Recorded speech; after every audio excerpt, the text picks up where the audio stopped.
Lovely to be on a red couch with one of my oldest friends. Who would have known? Oldest is right. Well, at this stage of life, yes. Let me just hold up this lovely book that we're going to be talking about. It's called Tell Me a Long, Long Story. And it's a selection of 12 stories from different languages, selected, translated, put together, edited, and lovingly presented by Minnie. Thank you for this, Minnie. Thank you. It's a lovely collection. It's absolutely lovely. And I have some searching questions for you. No, nothing difficult. Nothing difficult, yes. So, something I wondered about when I saw the announcement for the book is, what is a long, long story? And what is a long short story? We know what a short story is, or at least we think we know what a short story is. And now we have things like flash fiction and paragraph stories and maybe one-line stories, of course. So that's a little more familiar. But what would you say is a long, long story, and why is it different from a long, short story? First of all, thank you. If I'm in publishing, it's because of Ritu. I was sitting around feeling very sorry for myself after my parents died. This was back before the flood, 40 years ago, when Ritu came visiting, and she said, don't sit around like this. Go to Orient Longman and ask them for some work. And I did that. I got some assignments, and then I went to Macmillan's, and there was a vacuum there when the editor left, and I filled that vacuum. And that's how my publishing career, if you can call it career, started, because of Ritu. So I have to answer this question honestly. Now can you hear? I'll try. Well, yeah. There's a lot of background noise, and maybe that's... Okay. No. The Bhagavad Gita was narrated in the middle of a battlefield, so let's try to... Can you hear me now? Okay. I said that Ritu is really the reason why I'm in publishing. She literally nagged me and pushed me into it. So I have to answer this question honestly. What is a long, short story? And why is it different from a long, long story? A long, long story. First of all, that title is not my selection. It was my publisher, David Davidar's selection. I wanted to call it an anthology of long, short stories. He said, what? Nobody look at it a second time. Give it a little tricky sort of thing and somebody might notice it. So that's why it's called a long, long story, a long story. But to try and answer it sort of accurately, more precisely, I published, I cannot remember how many collections of short stories I've published in translation. And a short story is, of course, the one-pager in which there's just a thought or a bit of action which is open-ended deliberately and gets you thinking, is one kind of narrative, one kind of, it's a sort of a meta-thought that the writer throws at you. The short story, when you start to read a short story, you sort of commit, maybe, it's going to be over in 15 minutes. You commit that time. And there isn't that much elbow room for the writer to slowly develop a character and give you all sorts of extras and build up the atmosphere in a leisurely way. Things have to move very fast. And then there is the novella, which is neither a short story nor a novel. Though I remember when I first published the Macmillan novels, I selected short novels. This was way back in the 90s, because I wanted to make available, and Macmillan's is primarily an educational publisher.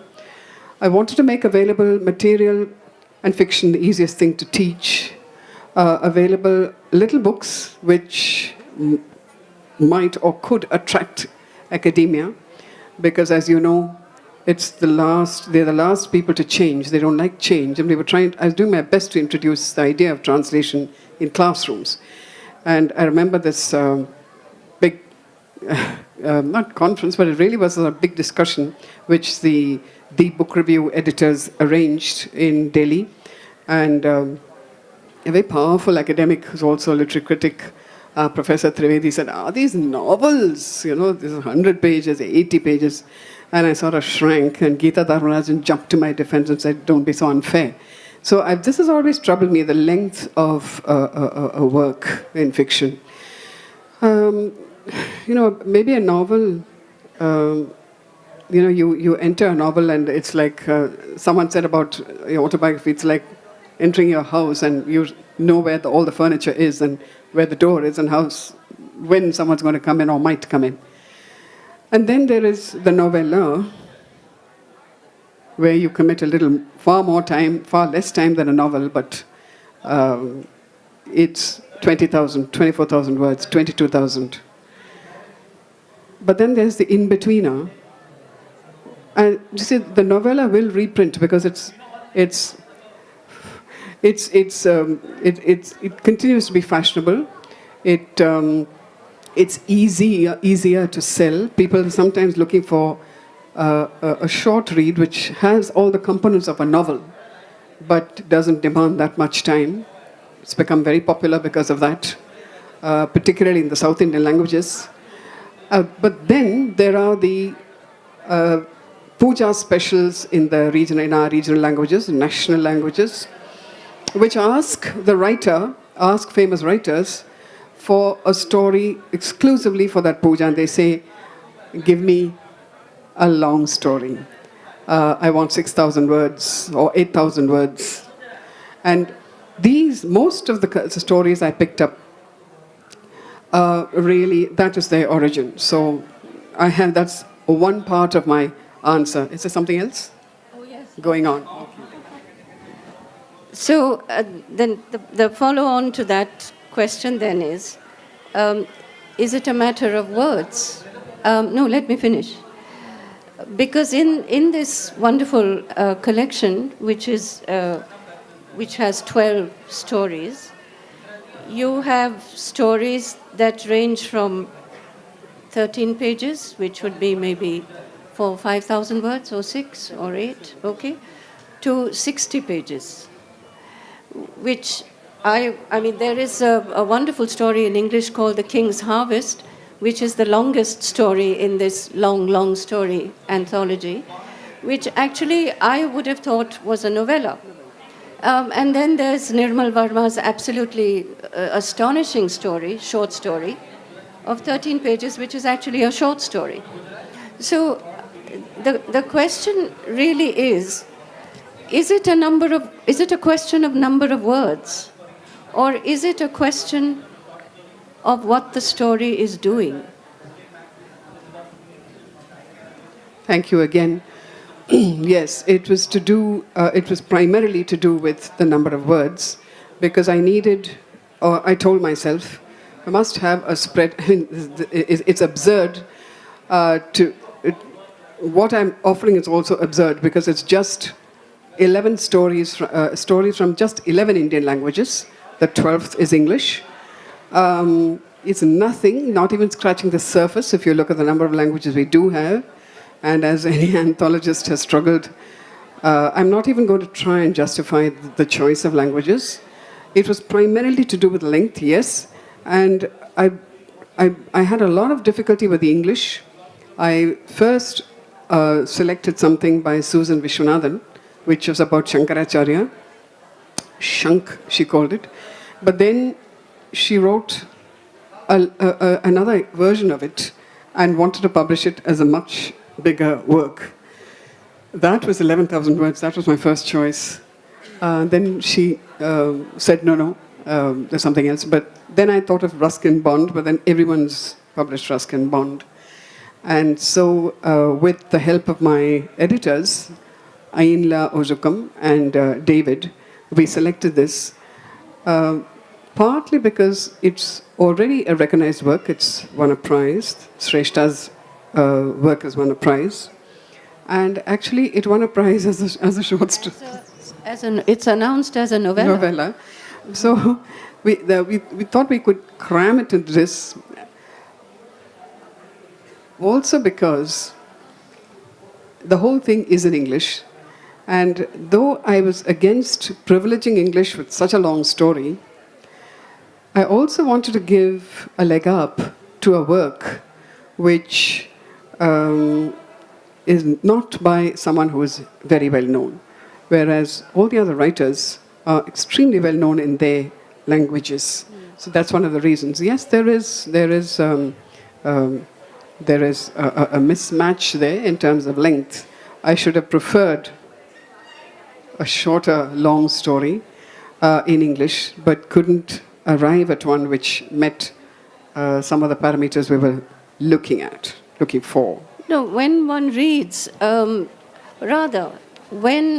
a writer is writing, do you think they actually say, well, I'm going to sit down and write a short story now? Or I'm going to sit down and write a long short story? Or I'm going to write a novella? I mean, is this our response? Or is it the writers? I mean, these categories, these classifications that publishers are so fond of, and both of us know what they mean, really. So my question always has been, because I struggle with this as a reader as well as a publisher, are these our categories? Is it something that we ascribe to a work? Surely no writer sits down and says, I'm now going to write a short story. No, they follow the content. They follow the thought, maybe. They follow the character. They follow. So let's say, as a point of discussion between us, and maybe some people have read some of the stories and maybe they haven't. But I kept thinking while I was reading this that Shrestha's story should have been a short story, actually. And Nirmal Verma's should have been a long story by my lights. So the eternal question of what makes a genre is something that is very, very flexible, I think. Novels don't have this problem. Novels somehow explain themselves. But these in-between forms, I think, have a very, very interestingly curious lineage. Somehow, I don't know what one can say influences it, but I think a writer starts with an idea. I work primarily with fiction, as you know.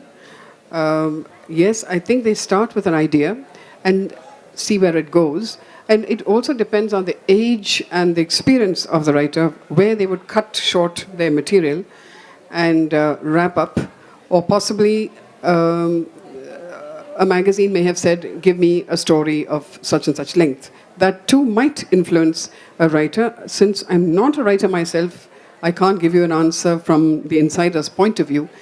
But I think they would know, a writer would know when he or she sits down to write, how much they're going to develop the characters, and how much atmosphere, and how much action, and how many characters there would be in a story. That's the only answer I can give you there. No, I mean, it's not an answer. I mean, no, it's only a point of conversation, as I said, because these things are not answerable, so to say. But having spoken to some writers, one might know that, what started out as a short story ended up as a novel. And what might have started out as a novel was actually only short story length. And so you work with what you have. In a funny kind of way, those are the surprises that are surprises, I suppose, for the writer as well. When they come to us as readers or even as publishers, they're already ready-made. Then we don't have a choice, really. It's taken as it comes to us.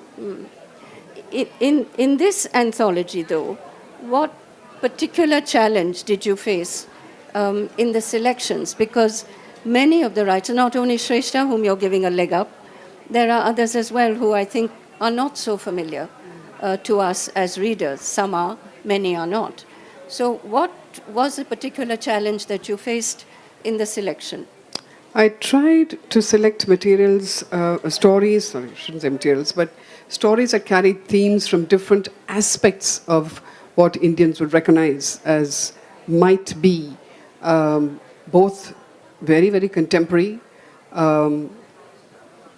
set in urban locations like the Tamil story, which is about finding a couple trying to find a room, just a room to live in. Something from tribal or rural areas where there is the oppression of the landlord of peasants, and that peasant, the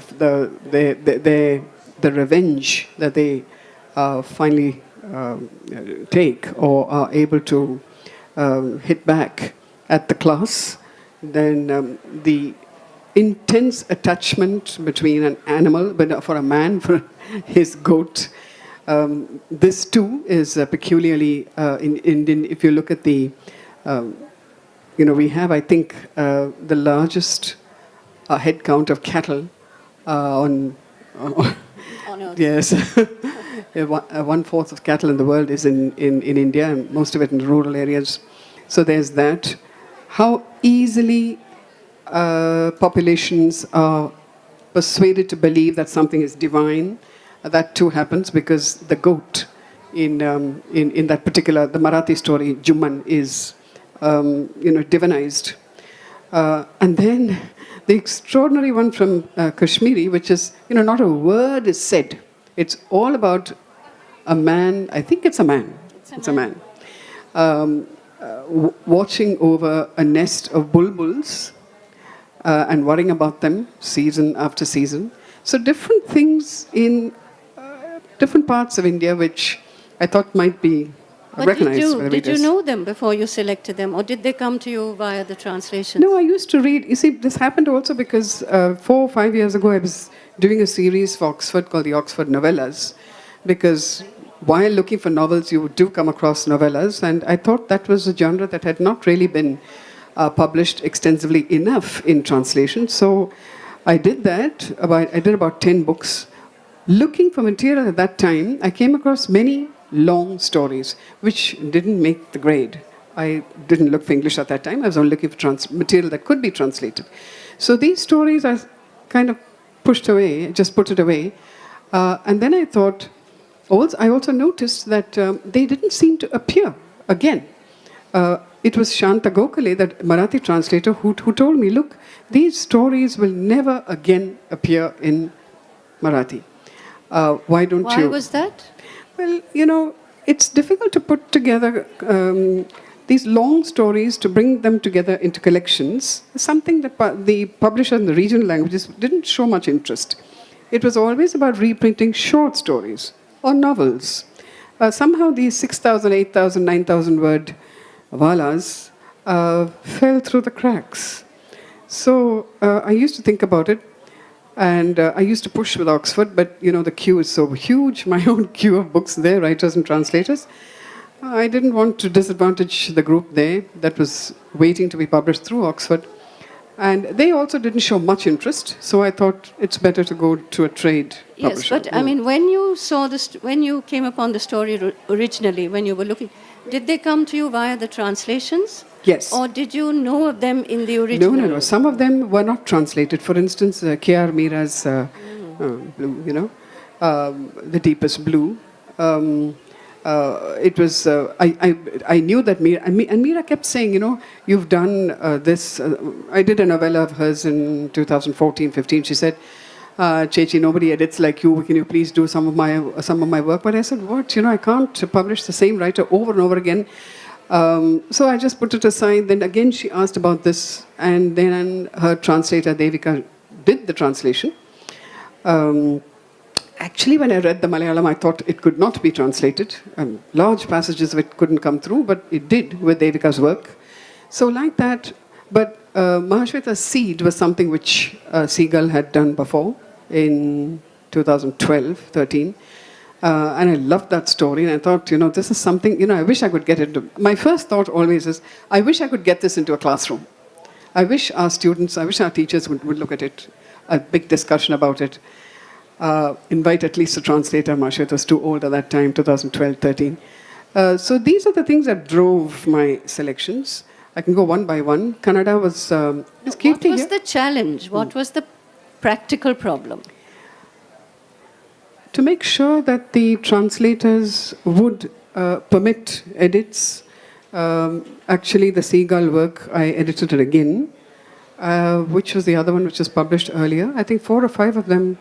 Let me just go through quickly. The Bengali was published earlier, and I had to polish it. Nirmal Verma as well. Mohammed. That you do for everything. Yeah, but this was published earlier. In Indian literature, the Kannada had appeared in Indian literature earlier. Not Bulbuls. Bulbuls hadn't been published, but the translation was available. So when I thought of this and started filling the gaps, when I met translators or they wrote to me, I would say, if you have a long story, let me know.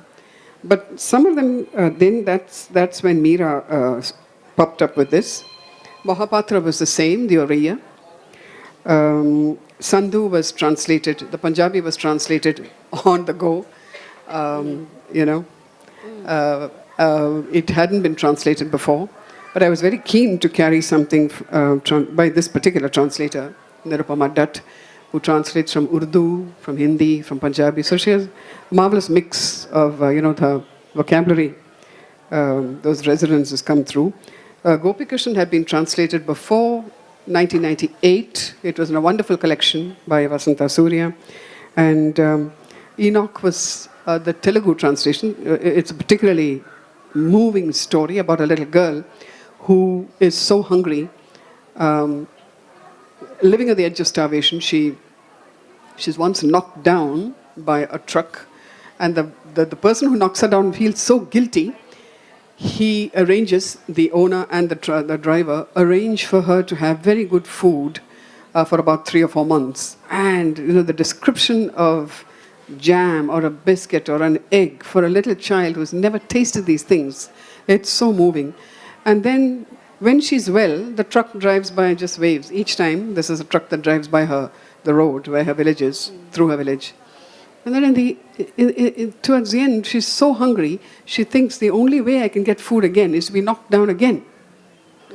Oh, it's really now that was a story that was selected by the editors of an anthology of Telugu Dalit writing, which I published through OUP, edited and published it 2 years ago, late 15, early 16, but I'd worked on it for a very long time, 80 selections. It took many, many years. Actually, I started working on it before the Tamil Tell us one. about this anthology, not that one. Yeah, okay, no. That's you asked about selection, so I said pulling things from here and there. That's how I made up the packet. I didn't face any particular challenge except the one of I wondered whether I usually edit material from one particular language. It's a collection of stories by a particular writer, or a novel, or an autobiography, or memoirs. But here I had so many different voices. And I was afraid that the kind of blue pencil I brought to those stories would somehow make them sound the same. I was afraid of that. Well, they don't. So you did, your blue pencil was judicious. But what was the most satisfying part of this endeavor? Seeing my name on the cover. Like I published so many books, never seen my name on the cover. So that's reason for an encore, isn't it? We have just 5 minutes, so if there are any questions from the audience, we would be happy, and Minnie would be happy to answer. Here's one right away. Do you have a team of translators, or do you take translated stories and edit them and then publish them as a book? Because I did the translation for Geeta Dharmarajan, and she organized an international conference on short story at Delhi, and I participated, and my topic was culture is the most difficult thing to translate when you translate from one language to the other. The other question is, do you have to be very proficient in both the languages to do translation and to do justice? Yes, I'll take both questions. There's no stable of translators, and one of the goals of my career has been to bring up new translators, because it's very easy to go to successful translators and say, will you do this after you finish this? So when I think someone has a sort of a spark, or when I choose a text, choose a work, I take Xeroxes of different portions, like the narrative, the descriptive, conversation, anger, things like that. Just 4 or 5 pages, and send it out to 5 or 6 people, and then wait for the. I give them about a month. So even 1,000 words, 500 words, you can tell. I don't look for the most accurate, appropriate equivalences, but I look for a certain spark. You can tell that passion. There's the authentic thing of commitment.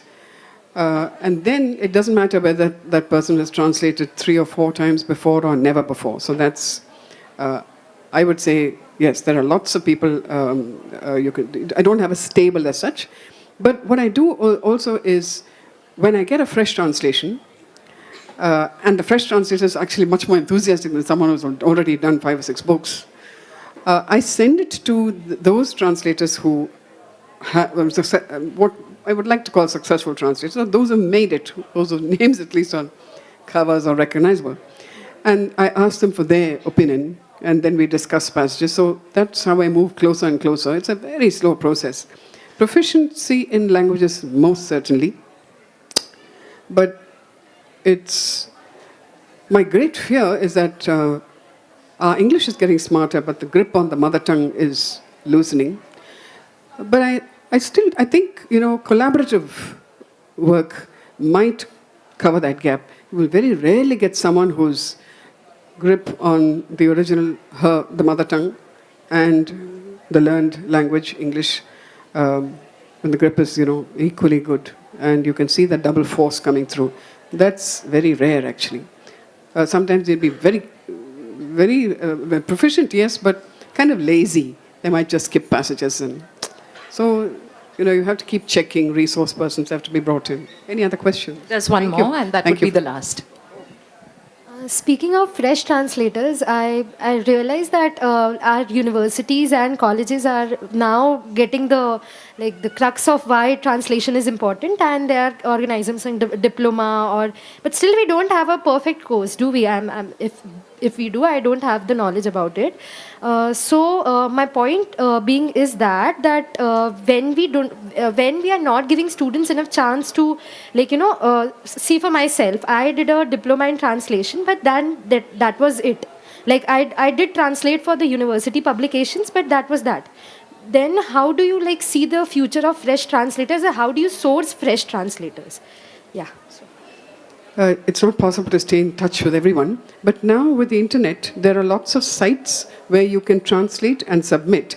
But always remember that you need the permission of your author, the source text, whoever holds it, whether it's a writer or a publisher or whatever, the family.